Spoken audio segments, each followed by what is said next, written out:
ఇప్పుడు నార్మల్గా online through నేర్పించినప్పుడు designs ఇవన్నీ ప్రాపర్గా వాళ్ళకి నేర్చుకోవడం అవుతుందా? బికాజ్ ఆఫ్లైన్ అయితే వేరు, మనం మెహందీ చేతి మీద ప్రింట్ ఇవన్నీ చేయించుకోవచ్చు.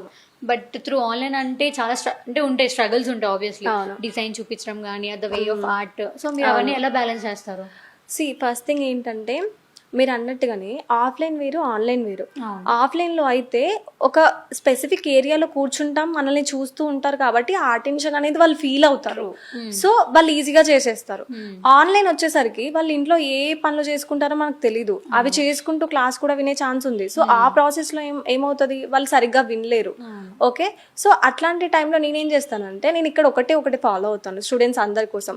ఫస్ట్ నేను ఎంటర్టైన్ చేస్తా క్లాస్ లో, చాలా జోక్స్ వేస్తా అనమాట, అందరికి అటెన్షన్ తెప్పించి ఒక్కొక్కరితో ఇండివిజువల్ గా మాట్లాడతాను నేను క్లాసెస్ లో.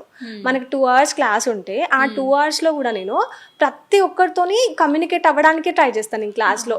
సో మనకి కోర్సు జాయినింగ్ అయ్యేటప్పుడు ఎంత క్యూరియాసిటీ ఉంటుందో నేను త్రూ అవుట్ కోర్స్ ఎండింగ్ వరకు కూడా అంతే క్యారీ చేస్తా ప్రతి ఒక్కరితోటి. అంటే వాళ్ళకి అదే ఆ ఫీల్ ని తెప్పిస్తా ఉంటాను అనమాట ప్రతిసారి. ఇంకా మనం క్లాస్ వింటే బాగుండు, ఇంకా వింటే బాగుండు అట్లా అనేసి మనం కోర్స్ లో ఎంత తక్కువ కూడా చెయ్యం మనం. అంటే ఎడ్యుకేషన్ ఇస్తూనే ఉంటాము, వాళ్ళని ఎప్పటికప్పుడు యాక్టివ్ గా ఉంచుతా. సో ఆ దాని వల్ల వాళ్ళు ఇంకా అటెంటివ్ అయిపోయి బాగా నేర్చేసుకుంటారు. అండ్ నేను ఆన్లైన్ లో ఆఫ్లైన్ లో ఎట్లా అయితే చూస్తానో వర్క్స్ అనేటివి అవన్నీ కూడా చాలా క్లియర్ గా చూస్తా.